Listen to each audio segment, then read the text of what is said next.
हिमाचल के कालाअंब में चल रही थी अवैध शराब बनाने की फैक्ट्री। छापेमारी से हड़कंप, विपक्ष के तीखे हमलों के बीच उद्योग मंत्री हर्षवर्धन चौहान ने दिया बड़ा बयान। जी हां, हिमाचल की शांत वादियों के बीच कालाअंब से आए एक चौंकाने वाली खबर ने सबको हैरान कर दिया है। अवैध शराब निर्माण की फैक्ट्री के खुलासे ने न सिर्फ प्रशासन की नींद उड़ाई, बल्कि सरकार को भी कटघरे में खड़ा कर दिया। हर सरकार के समय ऐसे मामले सामने आते हैं, लेकिन हमारी सरकार अवैध खनन और अवैध फैक्ट्रियों के खिलाफ सख्त कार्रवाई कर रही है। मंत्री हर्षवर्धन चौहान ने साफ कहा कि सरकार की कोशिश है कि ऐसे अवैध कारोबारों पर पूरी तरह लगाम लगे। यहां तक कि खनन में नेताओं के नाम आए तो उनके वाहनों तक के चालान किए गए। लेकिन नेता प्रतिपक्ष जयराम ठाकुर ने सरकार को शुल्क की सरकार कह डाला। जवाब में हर्षवर्धन चौहान ने पलटवार करते हुए कहा कि प्रदेश की बदहाल आर्थिक स्थिति के लिए जिम्मेदार पिछली सरकार है। मंत्री ने पूर्व सरकार की रिसोर्स मोबिलाइजेशन नीति पर सवाल उठाए और कहा, महिलाओं को बसों में 50% छूट और 125 यूनिट मुफ्त बिजली की घोषणाओं ने प्रदेश की माली हालत बिगाड़ दी है। उद्योगों के पलायन पर भी मंत्री ने चुप्पी तोड़ी। हुटामा की इंडिया की यूनिट्स बंद होने पर कहा, हम कंपनियों को सुविधा दे सकते हैं, संचालन नहीं कर सकते, लेकिन कोशिश यही है कि कोई यूनिट हिमाचल छोड़कर न जाए। तो क्या सरकार वाकई अवैध कारोबार पर सख्ती कर रही है, या विपक्ष के आरोपों में है कुछ सच्चाई? आपकी राय हमारे लिए अहम है। कमेंट करें, शेयर करें और सब्सक्राइब करें BHK न्यूज़ बात हिमाचल की। अब तो ये मतलब वो नहीं, देखो जयराम जी जो कह रहे हैं, क्योंकि वो जयराम जी भी विपक्ष के नेता हैं, वो कांग्रेस सरकार की तारीफ थोड़ी करेंगे। वो विपक्ष के नेता होने के वजह से जो है हमारी सरकार की आलोचना, सरकार की कमियां, सरकार की त्रुटियां जो बढ़ा चढ़ा करके बोलेंगे। ठीक है, किसी भी एक इलेक्टेड गवर्नमेंट में जो है बहुत चीज़ें हो सकती हैं, मगर हमारी 2.5 साल का जो कार्यकाल है, कांग्रेस सरकार का कार्यकाल है, वो उपलब्धियों भरा कार्यकाल है। इसके बावजूद भी कि हमारे कोई हिमाचल प्रदेश में 2023 में बहुत बड़ी आपदा आई जिसमें 10,000 करोड़ का नुकसान हुआ और केंद्र सरकार ने हमें जो है मदद नहीं की है। उसके बाद हमारे राजनीतिक आपदा राज्यसभा के चुनाव में आई, उसको भी हमने पार किया और दोबारा जनता के बीच में जा कर के जो हमारा आंकड़ा 40 से 34 हो गया था विधायकों का, उसको दोबारा हिमाचल प्रदेश की जनता ने जो है वो 40 किया है। ये बात ठीक है कि आज प्रदेश जो है आर्थिक संकट से गुजर रहा है, मगर फिर भी मुख्यमंत्री सुखविंदर सिंह सुक्खू जी के नेतृत्व में और सरकार ने जो है विकास की गति को धीमा नहीं होने दिया है।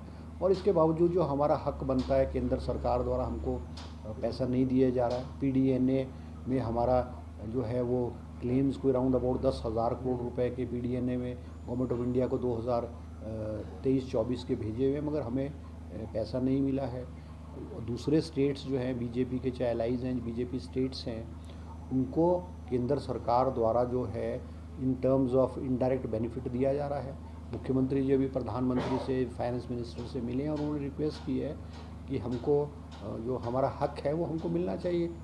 आप ये देख सकते हैं कि 2021 में जो हमारा RDG रेवेन्यू डेफिसिट ग्रांट था वो हमको 10,500 करोड़ मिलता था। वो घटते घटते इस वर्ष 2025-26 में हमारी रेवेन्यू डेफिसिट ग्रांट जो है वो 3,200 करोड़ रुपए आ गई है। 2021 और 2025 में 7,000 करोड़ रुपए का अंतर आएगा, तो निश्चित रूप से जो है विकास प्रभावित होगा। और मैं एक और बात कहना चाहूँगा कि आज जो इस हिमाचल प्रदेश की दुर्दशा है, आज हिमाचल प्रदेश जो है इस लोन के जंजाल में फंसा है, वो बहुत हद तक जो है जयराम जी और पिछली सरकार को मैं दोषी मानता हूँ, क्योंकि इन्होंने रिसोर्सेज को मोबिलाइज़ करने के लिए, सरकार के संसाधन बढ़ाने के लिए कोई कदम नहीं उठाए। 2022 में जब चुनाव नज़दीक आया, आखिरी 6 महीने में इन्होंने 1,000 जो है संस्थान खोल दिए, जिसमें बजट का प्रावधान नहीं था, पैरामीटर पे वो बैठते नहीं थे, फाइनेंस की उसमें स्वीकृति नहीं थी। और सबसे बड़ी बात है कि HRTC में जो है लास्ट के 6 महीने में महिलाओं के लिए जो है 50% जो है वो किराया माफ़ कर दिया। आज HRTC जो है कर्ज में डूबी हुई है। आज HRTC को अपने ड्राइवर्स, कंडक्टर्स, रिटायर्ड एम्प्लॉयज़ को जो है GPF पेंशन देने के लिए पैसा नहीं है, मगर सरकार उनको एड दे रही है। आज इलेक्ट्रिसिटी बोर्ड में बीजेपी ने 4.5 साल कुछ नहीं किया। 4.5 साल बाद जो है, जब चुनाव नज़दीक आए, उन्होंने 125 यूनिट बिजली के फ्री कर दिए चुनाव के मद्देनजर देखते हुए। और आज इलेक्ट्रिसिटी बोर्ड को जहां सरकार 800 करोड़ रुपए सालाना दिया करती थी, आज 2000 करोड़ रुपए जो है वो सालाना सरकार को देने पड़ रहे हैं। आज इलेक्ट्रिसिटी बोर्ड की वित्तीय हालत भी जो है वो ख़राब और दयनीय हो चुकी है। तो बहुत सारे इश्यूज़ हैं जो पिछली सरकार के से जो है हमें विरासत में मिले हैं। ठीक है, हमें हिमाचल प्रदेश की जनता ने आशीर्वाद दिया है, हमें हिमाचल प्रदेश की जनता ने सत्ता दी है। इन सारी झंझटों से, इन सारी दिक्कतों से जो है हम निर्भर करेंगे। बट ठीक है, ये हॉस्पिटल्स में जो 10 रुपये पर्ची लगाई है वो तो रोगी कल्याण समिति का फैसला होता है, वो कोई सरकार के आदेश अनुसार थोड़ी हुआ है। वो तो रोगी कल्याण समिति जो है वो अपने रिसोर्सेज जनरेट करने के लिए समय समय पर जो है चाहे टेस्ट का जो रेट्स हैं उनको बढ़ाती है, चाहे वो पर्ची पे होती है, उसको उन्होंने रोगी कल्याण समिति ने किया हुआ है। और स्वाभाविक रूप से किसी भी संस्था को आत्मनिर्भर बनाना, ताकि उनका जो सिस्टम जो है वो चलता रहे, तो सरकार को समय समय पे जैसा उचित होता है करना पड़ता है।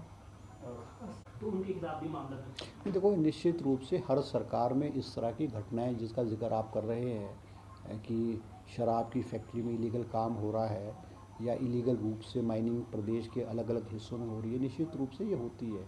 कोई भी सरकार कंप्लीटली 100% इन चीज़ों को नहीं रोक सकती है। अब जिस शराब की दुकान, शराब की फैक्ट्री की आप जिक्र कर रहे हैं, वो कालेआम की फैक्ट्री है। और हमारे एक्साइज एंड टैक्सेशन डिपार्टमेंट को जब जानकारी मिली कि वो शराब की फैक्ट्री में इलीगल जो है वो शराब बनती है, लेबल बनते हैं और दूसरी कंपनीज़ के नाम के सैंपल्स बना करके और लेबल चिपका करके बेचा जाता है, तो एक्साइज एंड टैक्सेशन की जो टीम है उन्होंने वहाँ पे छापा मारा, कब्ज़ा किया, सारा रिकॉर्ड अपने हाथ में लिया और FIR लॉन्च किए। और कानून जो है वो अपना काम करेगा। हिमाचल प्रदेश में चाहे इलीगल माइनिंग है, चाहे शराब है, चाहे लकड़ी है का तस्करी है, इसमें जो भी इलीगल काम करेगा उसके अगेंस्ट जो है सरकार जो है वो कार्रवाई करेगी। मुख्यमंत्री ने एक खुले रूप में कहा है कि इन मामलों में कोई भी पॉलिटिकल हस्तक्षेप जो है वो बर्दाश्त नहीं किया जाएगा। और डिपार्टमेंट, चाहे कोई भी डिपार्टमेंट है, चाहे पुलिस है, चाहे फॉरेस्ट है, चाहे एक्साइज है, चाहे माइनिंग है, वो कोई भी व्यक्ति इलीगल काम, गलत काम कर रहा हो, जितने मर्जी बड़े ओहदे पे हो, उनके अगेंस्ट जो है वो एक्शन लिया जाएगा। माइनिंग के उसमें भी आप देख सकते हैं कि कुछ हमारे पॉलिटिकल लोगों के जब नाम आए, उनकी गाड़ियाँ पकड़ी गई, उनके JCB पकड़े गए, तो पुलिस ने उनके ऊपर चालान किया और जो कानून के तहत जो है एक्शन लिया जा सकता तो वो किया है। रूप में कहना चाहूँगा जो हमारे सांसद है, चाहे अनुराग ठाकुर है, चाहे सुरेश कश्यप जी है, या हमारे और सांसद हैं, वो समय समय पर कहते हैं कि केंद्र सरकार हमको जो है बहुत एड दे रही है, हमको बहुत स्कीम्स दे रही है। मैं एक स्पष्ट रूप में कहना चाहूँगा कि केंद्र सरकार हमें कोई खैरात नहीं दे रही है। हमें जो मिल रहा है वो हमारा हक है, और वो ना केवल हिमाचल प्रदेश को मिल रहा है, मगर हिमाचल प्रदेश के अलावा हिंदुस्तान के जो 29 राज्य हैं, हर स्टेट्स को जो उनका शेयर है, उनका हक है, वो हमको मिलता है। अब प्रधानमंत्री सड़क योजना में अगर हिमाचल प्रदेश में सड़कों के लिए पैसा आया तो वो तो हमारा हक है। हमको प्रधानमंत्री आवास योजना है, प्रधानमंत्री सड़क योजना है, या मनरेगा है, या और जो केंद्र स्पॉन्सर्ड स्कीम्स है, वो कोई ऐसा थोड़ी कि जब से केंद्र में भाजपा की सरकार आई तभी मिलता था, उससे पहले हमको नहीं मिलता था। ये एक सेट पैटर्न है जो हर स्टेट को मिलता है। हम बीजेपी के लोगों से ये पूछना चाहते हैं, आपने हिमाचल प्रदेश को हमारा जो हक है, हमारे जो राइट्स हैं, चाहे किसी भी स्कीम है, उसके अलावा एक नया पैसे की scheme over and above the sanctioned and normal schemes के अलावा इन्होंने हमें दिलाया? एक नया पैसा नहीं दिलाया हमको। जब हमारे सांसद प्रतिभा सिंह जी सांसद थी, वो नरेंद्र मोदी से मिलने गए, और ये बाकी जो सांसद हैं उन्होंने चिट्ठी लिखी और भाजपा के सांसद को कि आप प्रतिनिधिमंडल में हिमाचल प्रदेश में जो 2023 में आपदा आई है, जो नुकसान हुआ, उसके लिए आप पैसे मांगने के लिए, वो नहीं गए। तो ये एक कहने की बात है, चुनावी जो स्टेटमेंट है, बोलने की बात है, मीडिया में बोलते रहते हैं, मगर हमको केंद्र से ओवर एंड अबव जो हमारा हक है, किसी भी स्कीम के अगेंस्ट हमको पैसा नहीं मिला। बीते दिन सर विप्रो और तमाकी की ओर से भी यूनिट्स बंद किए गए हैं। मतलब विपक्ष कह रहा है कि सर प्रदेश सरकार की नीतियों के कारण ऐसा हो रहा है। नहीं, देखो ऐसा है कि इंडस्ट्रियल यूनिट बंद होना एक नॉर्मल रूटीन का काम होता है।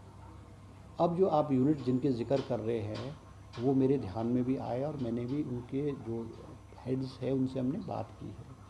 कुछ यूनिट्स का तो ये कहना है कि हमारे को जो हमारी जो प्रोडक्शन है, हमारी जो कंजम्पशन है, जैसे उनकी प्रोडक्ट मार्केटिंग करते हैं उसकी डिमांड कम हो गई है।